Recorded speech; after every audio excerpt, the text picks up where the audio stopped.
Again, I thank you for this opportunity. And again, my conjecture is and remains JFK was not assassinated on November 22nd, 1963. What was proven on November 22nd, 1963, at that time, was the legal definition of conspiracy, the attempt to assassinate the President of the United States of America. This is now part 7 of this multi-part series. And as I prepared this PowerPoint called President John F. Kennedy Assassination Attempt, November 22nd, 1963, to assist with this further deep dive, including applicable visual photos, video clips to accompany my remarks, even deeper than my previous remarks. Ready to continue? And again, as we proceed, I want to hear your audience's questions, comments, aha moments along the way, to make sure I've already addressed the questions later in the series and to pulse where you are as well, particularly your aha moments, okay? Oh, it's going to be getting very interesting. All the twists, turns, and where we end up. Surprises and aha moments all along the way. So we will now go to part 7 of the PowerPoint to continue our journey. Now for this part, I would like to end where I really began, over the course of writing my first book, because of the direct connection I had with JFK, and then finding out about Christopher Fulton, his connection to JFK, and the overlapping intersection of our two stories, being the long weekend of August 7, 1998.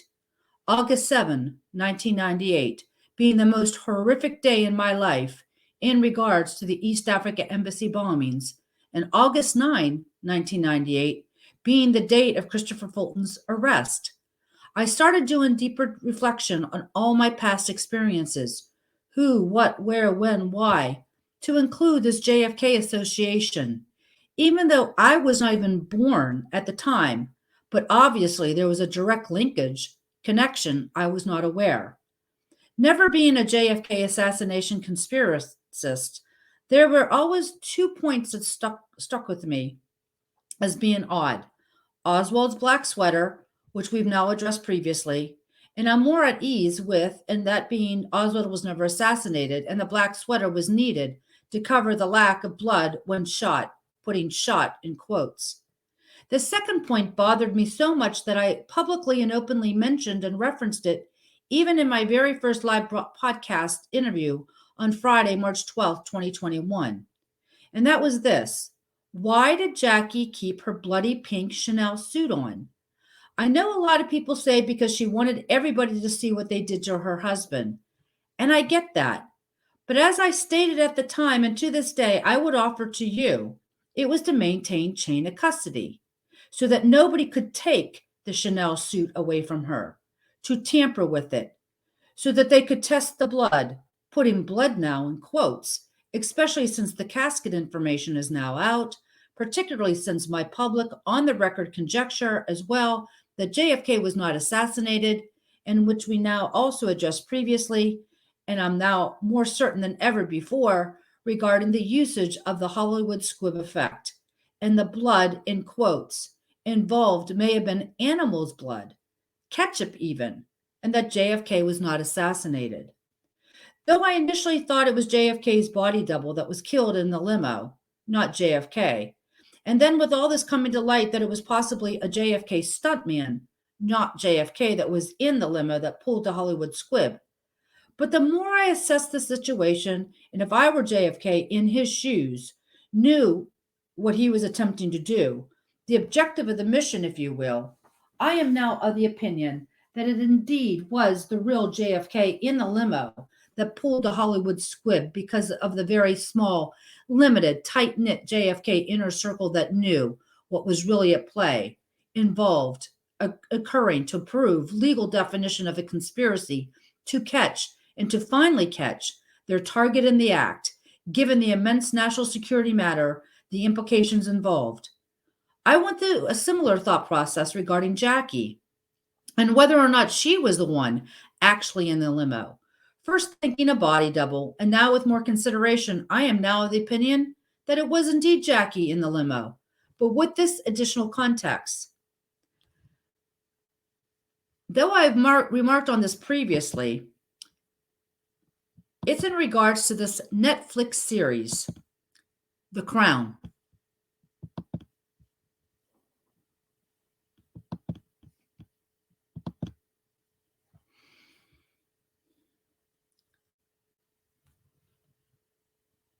But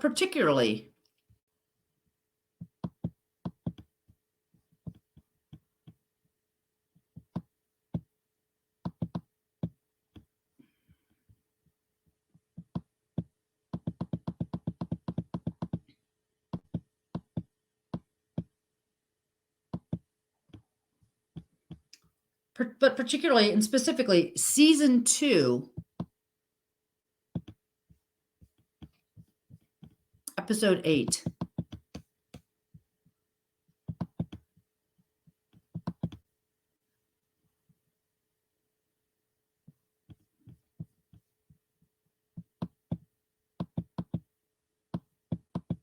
And now it's not showing this for me. Interesting. Let me try to fix this.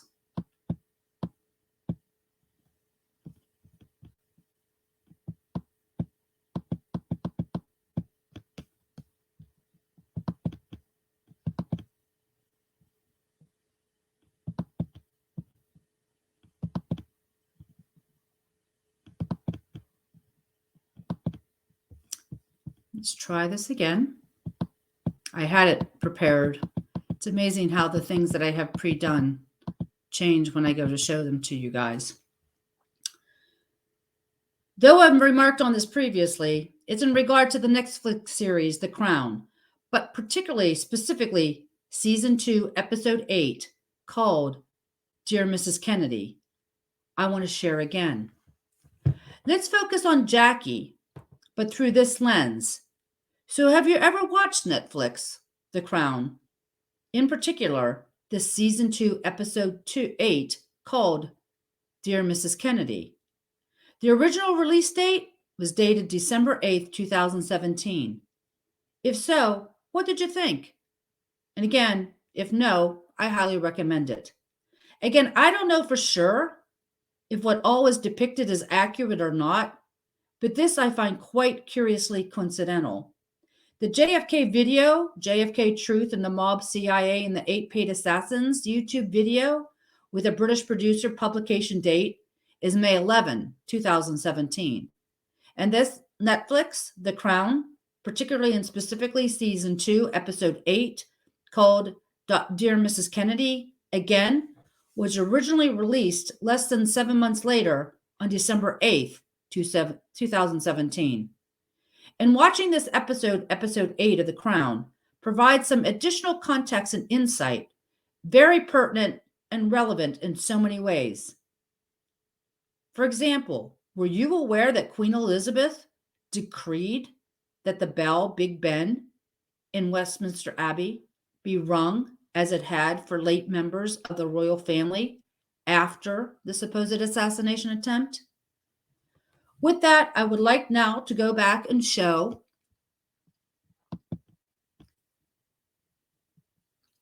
the video clip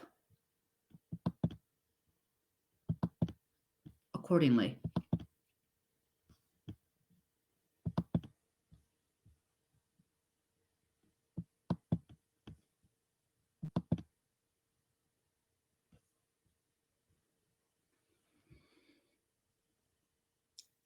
This is, again, the video, the JFK Truth, the Mob, CIA, and the 8 Paid Assassins YouTube video, publication date, May 11, 2017, by Francis R. Connolly, a British producer. So from 9:46 to 10:16 of this video. Dons, merchant bankers and military industrialists had assembled the all-time dream team of professional killers. They were there to make absolutely certain their king died, and the 2 men who in later years would steal his crown, Richard Milhous Nixon and George Herbert Walker Bush, smiled from the sidewalk as they exchanged winks with Jack Crichton. There was no way Kennedy could escape now, and they knew it. The background of all the radio operators, assassins, and handlers, intriguing as it is, it's the reference to JFK as their king, to make certain, quote, their king died. Reference as to, quote, who would later steal his crown, quote, Richard Nixon and George H.W. Bush. I realize the commentator is British, but these references to their king who would later steal his crown are puzzling to me. And now we're going to play this from 11:52.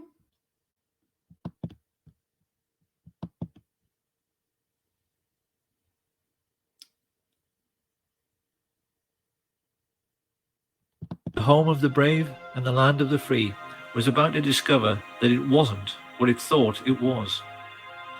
As the president's car made the turn onto Houston, government agents who had sworn an oath to uphold their country's democratic principles waited alongside mafia killers to murder their own commander-in-chief. One of the men they were working for, Sam J.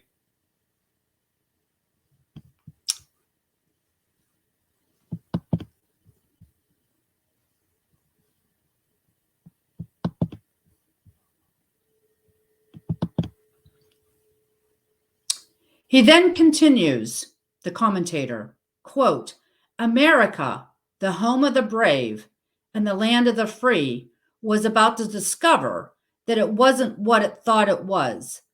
Government agents who had sworn an oath to uphold their country's democratic principles waited alongside mafia killers to murder their own commander-in-chief, end quote. Now, as I indicated previously, isn't it interesting the royal references made by the British commentator? Again, I highly recommend for those that have not seen it to watch for this very closely. Both the Crown episode, particularly season 2, episode 8, and this JFK video. Now, are you aware of this? That a British paper got an anonymous call just before the assassination, or rather, the assassination attempt. This is absolutely fascinating, given the British filmmaker Nick Quested that testified during our first live January 6th congressional hearing on June 23rd, 2022. Yet another rabbit hole we can go down at another time. The January 6th congressional hearing deception. But this article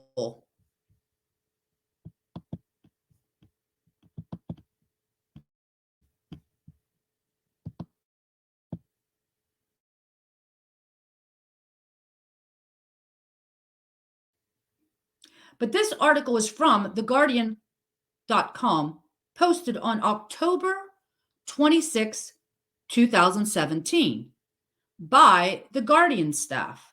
It's called JFK Files. British paper got anonymous call just before the assassination. A reporter on the UK's Cambridge Evening News received an anonymous call telling him to ring the US Embassy for some big news 25 minutes before the murder of John F. Kennedy in Dallas, Texas, newly released documents say. A memo written to the director of the FBI from the deputy director plans of the CIA tells of the same strange phone call made to the unnamed senior reporter on the paper. Dated 4 days after the president's death, It reveals how far the investigation into the events in Dallas reached. The memo reads, quote, "The British Security Service, MI5, has reported that at 18:05 GMT on the 22nd November, an anonymous telephone call was made in Cambridge, England, to the senior reporter of the Cambridge News. The caller said only that the Cambridge News reporter should call the American Embassy in London for some big news and then hung up. After the word of the president's death was received, the reporter informed the Cambridge police of the anonymous call, and the police informed MI5.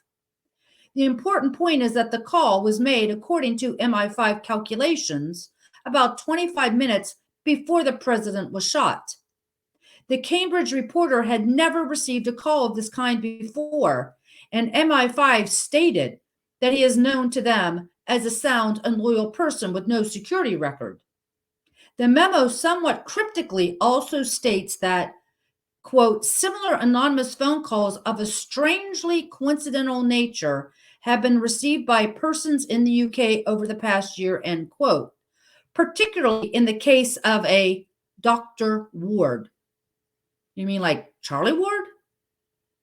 It ends, quote, "The British Security Service stated its desire to assist in every way possible on any follow-up investigations required within the United Kingdom," end quote.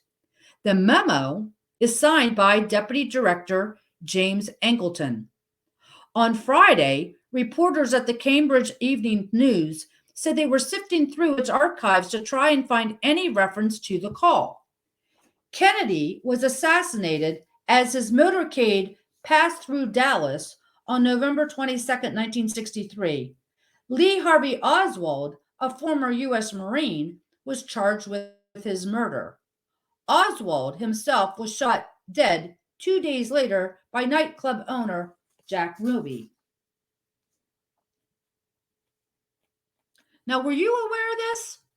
Again, this is an article from theguardian.com dated October 26, 2017. Curiously timed, given the December 2017 release of The Crown, specifically episode 8 of season 2, and this May 2017 JFK video publication.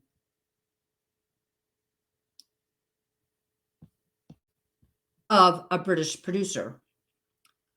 With that, I'm now going to share this.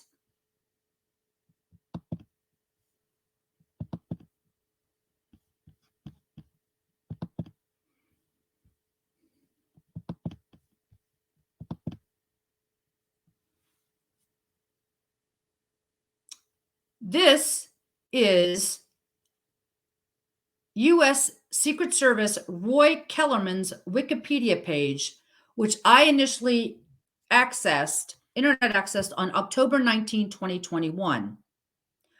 Roy Herman Kellerman, born March 14, 1915, and died March 22, 1984, was a U.S. Secret Service senior agent who was assigned to protect United States President John F. Kennedy when he was assassinated on November 22, 1963 in Dallas.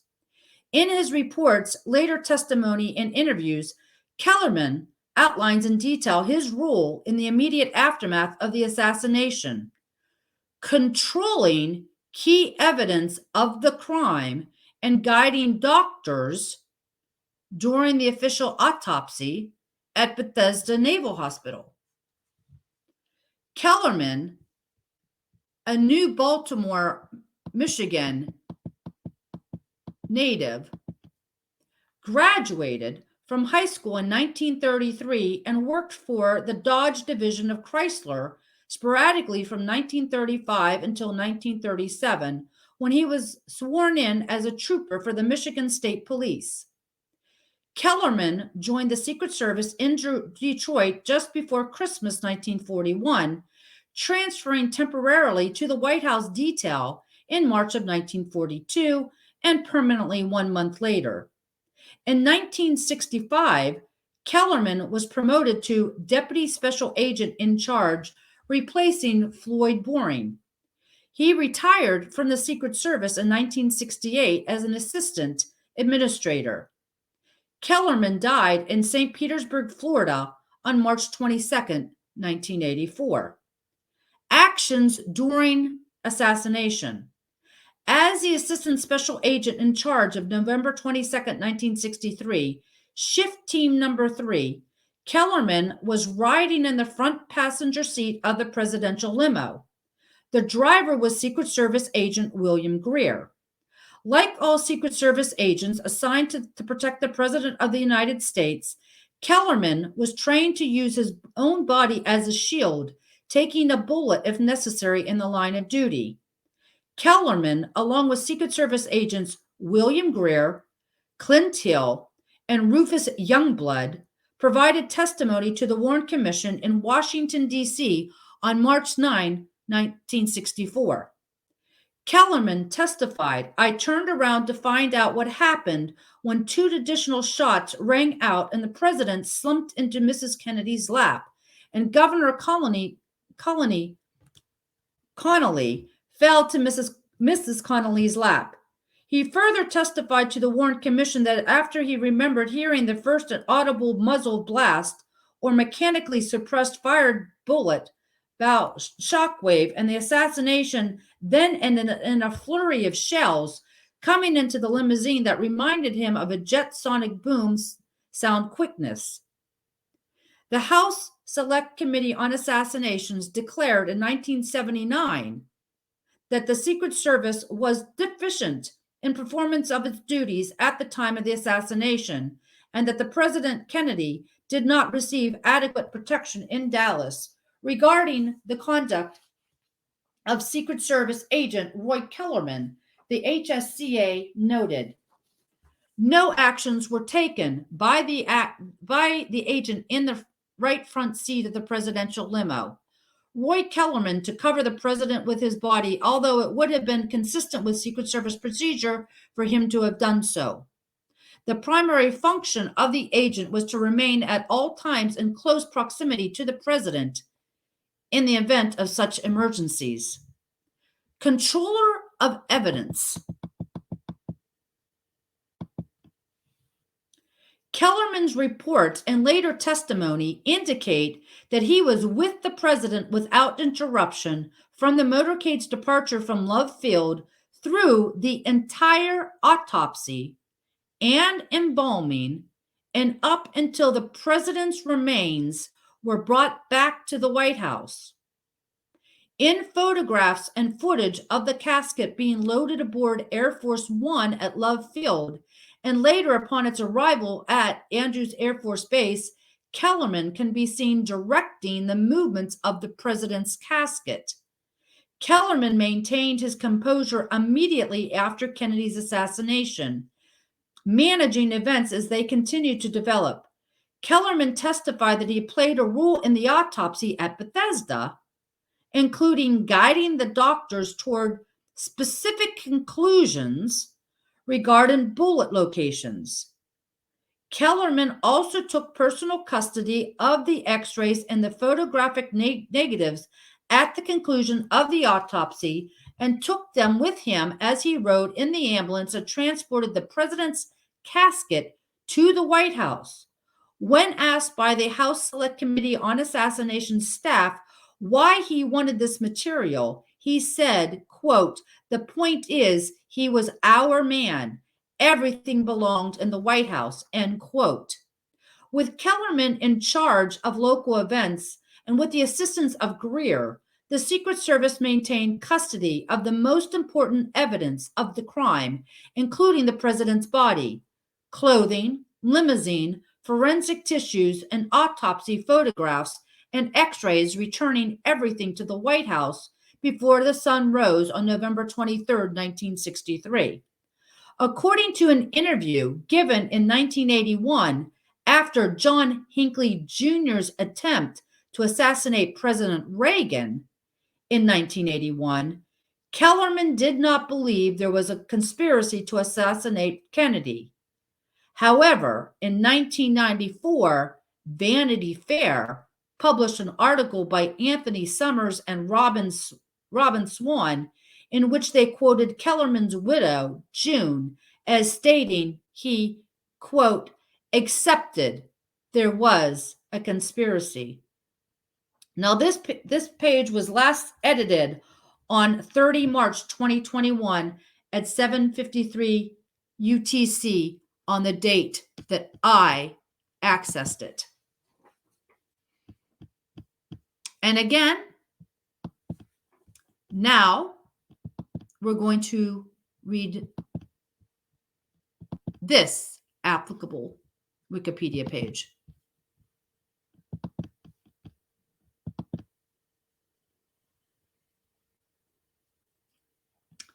The U.S. Secret Service William Greer Wikipedia page, which I internet accessed on October 19, 2021. William Robert Greer, September 22nd, 1909 to February 23rd, 1985, was an agent of the U.S. Secret Service, best known as being the driver of the President John F. Kennedy's presidential limo in the motorcade through Dealey Plaza in Dallas on November 22nd, 1963, when the president was assassinated.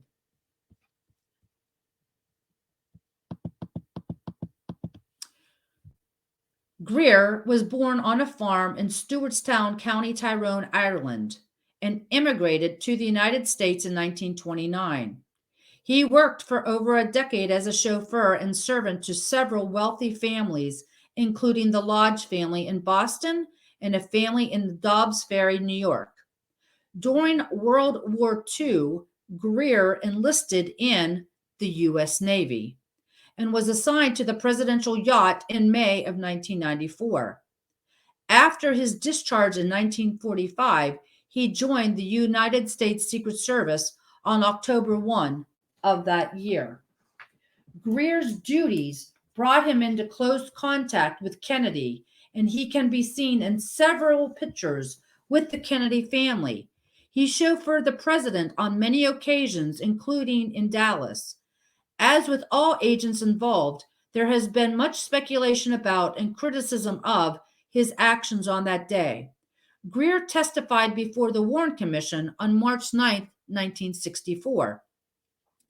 Greer retired on disability from the Secret Service in 1966 due to a stomach ulcer that grew worse following the Kennedy assassination.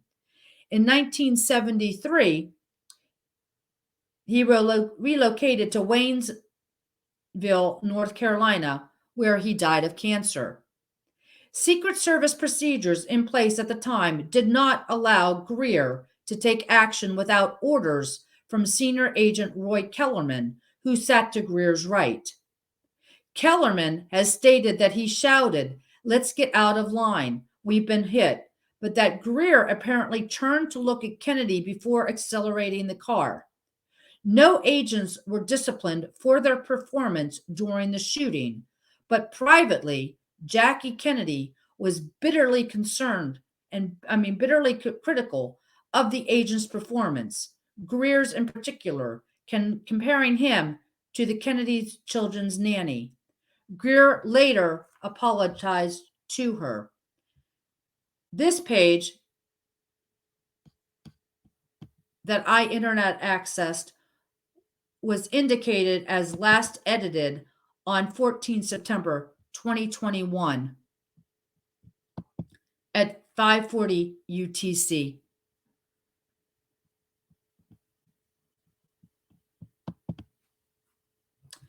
The Lodges, the British connection, Greer from Ireland, again, the Irish connection. Now, isn't that interesting? Any thoughts? Well, how about this one? Based on my previous remarks, and as a reminder, the last surviving U.S. Secret Service agent that was there has firsthand knowledge, awareness regarding the November 22nd, 1963 JFK assassination attempt, the assassination attempt of our President of the United States of America on November 22nd, 1963, is Clint Hill.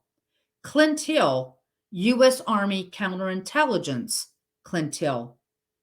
So are you ready? Jackie, the bloody pink Chanel suit. Significant, in fact, that here's a December 18, 2017 Newsweek.com article that I'm now going to share with you.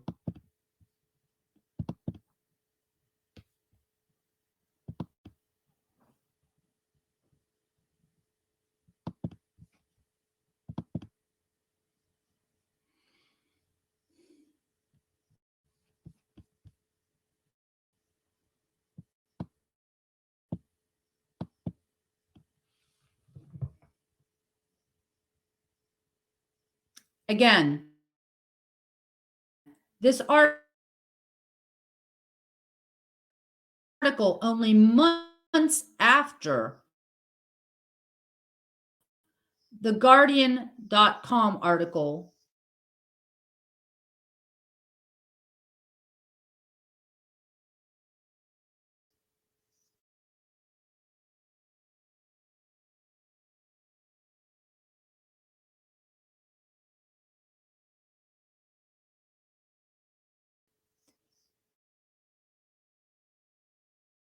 dated made just prior to the JFK 22nd by M. Jacqueline.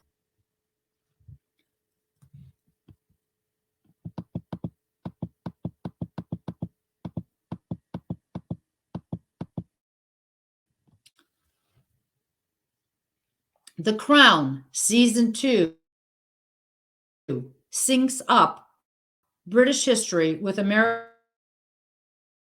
pop culture by dedicating an entire episode, Dear Mrs. Kennedy, to Queen Elizabeth II's relationship with Jacqueline Kennedy Onassis. The episode speeds up Elizabeth, Claire Foy, and Jack, fitting their entire relationship into a single hour.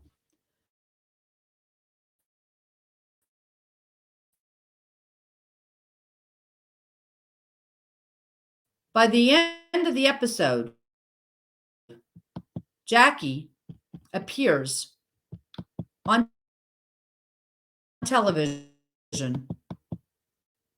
John F. Kennedy, she's still Chanel dress on Buckingham Palace political gestures. So how did Jackie and Elizabeth treat each other in private? As with all the subjects the Crown touches, it's difficult to say for sure whether Netflix's drama takes liberties with connecting the dots. The dots, however, are pretty realistic in this episode.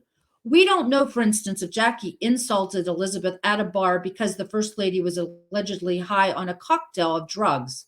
We do know, however, that the infamous Max Jacobson, aka Dr. Feelgood, visited the White House more than 30 times between 1961 and 1962. Feelgood's other clients included Marilyn Monroe, Truman Capote, and Tennessee Williams, were given injections of highly addictive liquid methamphetamine and steroids loosely masked as vitamins.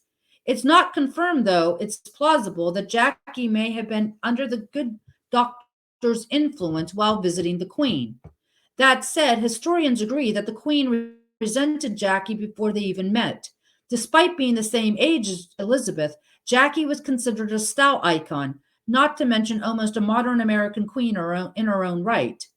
As Vogue describes, the exact nature of the rivalry between the two women is among the most plausible plot lines on The Crown, thought Robert Lacey, the show's historian, says, quote, I think that the personal tension between Elizabeth and Jackie is speculative. I'm not saying it didn't exist. You can't say it's false and you can't say it's true. End quote. Still, The Crown does pull some punches. The show ignores, for example, the complex passive-aggressive situation that preceded Jackie and Elizabeth's meeting. The Queen hosted a dinner for the Kennedys, and she knew Jackie would want to be photographed with her stylish sister, Princess Margaret. So Elizabeth kept the princess off the guest list. That was on top of Elizabeth's refusal to allow Jackie's sister and brother-in-law, a twice-divorced man, to attend the dinner. All of that added up to the tense situation before the Kennedys even reached the palace. which explains a bit more of the ill feelings between the two women on display in the Crown. The Crown also underemphasizes the harrowing nature of President Kennedy's assassination and the way both Elizabeth and Jackie responded to his murder. On November 22nd, 1963, while President Kennedy was riding with Jackie in a motorcade in Texas, he was shot twice and killed. After the first shot hit Kennedy in the upper spine, Jackie reacted by trying to put her arms around her husband. A second bullet entered the back of Kennedy's skull, spraying Jackie with blood, bone fragment, and brain matter. Jackie later explained that she had tried, in her immediate panic, to climb onto the trunk of the car she and her husband were riding in order to grab the piece of his skull that was sliding down and onto the street. According to his memoir, Secret Service agent Clint Hill ran up to the car and shoved Jackie back into the seat in order to protect her. In the final few scenes of the episode, Elizabeth and the Queen Mother watch Jackie on the television climbing onto a car while she's still wearing her pink Chanel suit, splattered with her husband's blood. That image is real. Jackie defiantly wore the bloody suit while standing in the photographs of Vice President Lyndon B. Johnson being sworn in as president on Air Force One, telling the aides who tried to help her, "Let them see what they've done." The Crown doesn't suggest that Elizabeth knew the full horrors of Kennedy's assassination. But what is clear on both the show and in real life is that the Queen wasn't used to seeing such a public display of grief, and it inspired a period of mourning at the palace. As Claire Foy does in The Crown, the real Elizabeth decreed that the bell in Westminster Abbey should ring for Jack Kennedy, as it had for late members of the royal family. We'll never know what the women said to each other behind closed doors, but it's clear that the Queen reached with deep grief and horror to the death of Jackie's husband. End quote.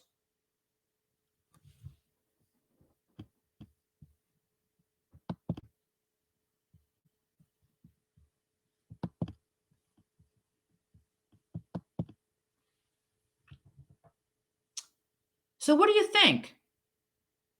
Isn't all this very interesting? My conjecture is that it absolutely was Jackie Kennedy, the real Jackie Kennedy in the limo on Air Force One wearing the pink Chanel suit. Perhaps even an MK Ultra Jackie Kennedy during the events of November 22nd, 1963. The question being, if MK Ultra'd by whom? JFK, the US Navy, Office of Naval Intelligence, the Brits, the French, the CIA, OSS, someone else, and if someone else, who? Dr. Max Jacobson, aka Dr. Feelgood, perhaps? Given his background? The Germans? The Israelis? Another doctor? Who? Who would have MK Ultra'd Jackie Kennedy? So what do you think? A real possibility? Feasibility? Given the day's events? So again, I highly recommend for those that have not seen it to watch and watch very closely.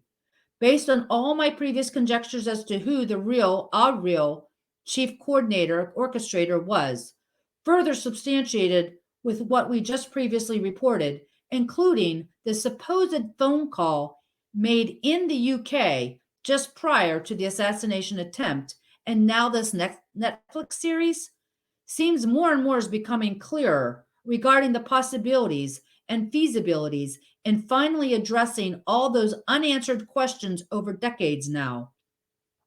So given what JFK admits, who was really in control? My questions include, who was Allen Dulles and others really working for? Who has the power to cover it up? Who, given my previous conjecture that OSS, and still to this day, is still operating, as it really never was terminated, and given that OSS was always a British construct, Prime Minister Winston Churchill, my conjecture is and remains that British Prime Minister Winston Churchill was heavily involved, if not indeed the chief coordinator for the November 22nd, 1963 JFK assassination attempt. But was there more than one? And as my conjecture is and remains that JFK was not assassinated on November 22nd, 1963, JFK was not only alive, but very much involved in bringing to justice the coordinator, the coordinators, orchestrators, for the President of the United States of America's very own assassination attempt. Former British Prime Minister, honorary U.S. citizen, Winston Churchill dies on January 24th, 1965 in London, England. Particularly interesting that there was no U.S. law at the time regarding the killing, assassinating of the President of the United States of America, despite the assassination of President Abraham Lincoln and others. Who would have known that fact? One would assume the law had already been passed by Congress. Definitely a co-conspirator. Wouldn't you agree? Like J. Edgar Hoover, perhaps? Given his background and my previous remarks regarding Hoover, perhaps. And given the timeline of events, the timing of his passing, and given my previous conjecture regarding the Lincoln assassination as well, given my conjecture as to who the, or at least a, chief coordinator of JFK's assassination attempt was, are you seeing any patterns here? Given Booth's British connections as well, it's time to look at things with a whole new lens of perspective. Don't you agree? Ready to continue on to part 8?